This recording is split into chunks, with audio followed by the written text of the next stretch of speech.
Jésus dit, Dieu n'a pas envoyé son ange pour dire Ave seulement à Marie. Dieu vous salue, ô chers enfants, avec ses attentions. Il vous envoie ses saintes inspirations par ses anges. Dieu vous apporte ses bénédictions du matin au soir et du soir au matin. Vous êtes toujours entourés des ondes aimantes et prévoyantes de la pensée de Dieu. Comment se fait-il alors que vous ne ressentiez rien ou si peu? Comment se fait-il que vous ne viviez pas dans la justice et la sainteté? C'est parce que vous êtes devenus imperméables à l'influence de la grâce, parce que votre volonté contraire au bien vous a rendu réfractaires à l'action de l'amour. Gabriel dit à Marie, Ave. Et le son de la voix angélique apporta une nouvelle vague de grâce sur celle qui en était déjà inondée.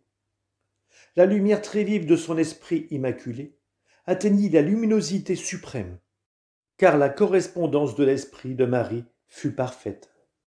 Humilité, promptitude, pudeur, prière. Que ne trouva pas de sublime la parole angélique pour devenir la première étincelle de l'incendie de l'incarnation. Grand fut le don que fit l'Éternel à celle qu'il avait choisie. Il la préserva de la faute originelle pour être le premier tabernacle du corps du Fils, mais qu'elle ne fût pas la plénitude de la correspondance en Marie. Si non seulement les dons secrets que seul Dieu savait avoir donnés, mais aussi les dons manifestes dont on se rend compte, tels que l'intelligence suprême, les instructions surnaturelles, les contemplations brûlantes. Et je ne parle que des dons moraux et spirituels. Si ces dons avaient été prodigués à une autre créature, comment ne s'en serait-elle pas, au moins de temps en temps, glorifiée? Mais pas Marie. Plus Dieu l'élevait vers son trône et plus augmentait en elle la reconnaissance, l'amour et l'humilité. Plus Dieu lui faisait comprendre que sur elle s'étendait la main de Dieu pour la protéger contre tous les pièges du mal, et plus elle devenait vigilante contre le mal. Marie n'a pas commis l'erreur qui fait s'effondrer tant d'âmes, capables de perfection. Elle n'a jamais dit « Je sens que Dieu veille sur moi. Je sens que Dieu m'a choisi. Je lui laisse le soin de me défendre contre l'ennemi. » Non. Tout en reconnaissant l'œuvre de Dieu en elle, Marie agit comme si elle était la plus dénuée de toutes les créatures en dons spirituels. De l'aube au coucher du soleil, et même pendant son sommeil virginal, sur lequel les anges veillaient, son âme restait vigilante. Ne croyez pas que la tentation ait épargné Marie. Le tentateur ne m'a pas épargné, moi. Il avait une double raison de ne pas épargner Marie. Double raison. La première, Marie était la créature sans tache, mais néanmoins une créature. Moi, j'étais Dieu. La deuxième, il était plus important pour Lucifer de corrompre le sein de la femme qui aurait porté le Christ que d'attaquer le Christ même. Le rusé savait que le Verbe se serait fait chair, par une fusion d'esprit à esprit, dans un sein où ne logeait aucun péché. Aucun péché, je répète.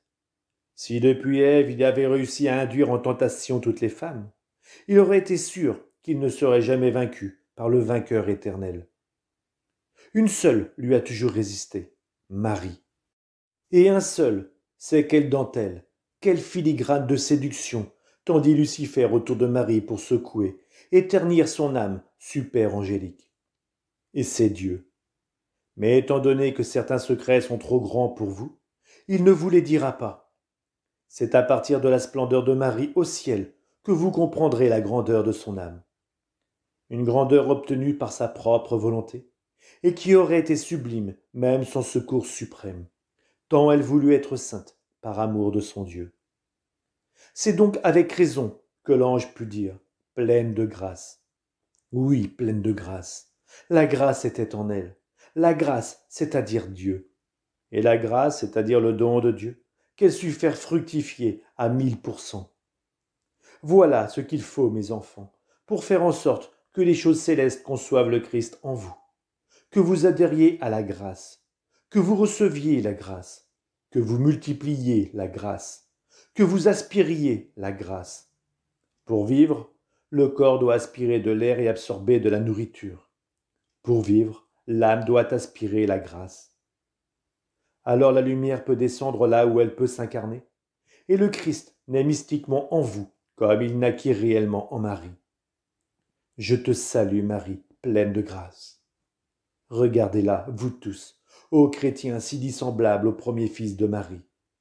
Regardez-la, surtout vous les femmes, si dissemblables à Marie. Et apprenez, et méditez sur le fait que le chemin du mal aux mille formes, c'est vous qui l'avez ouvert avec votre sujétion à la chair, si contraire à la vie de la grâce dans des créatures, sans laquelle l'être humain devient un démon et le monde un enfer.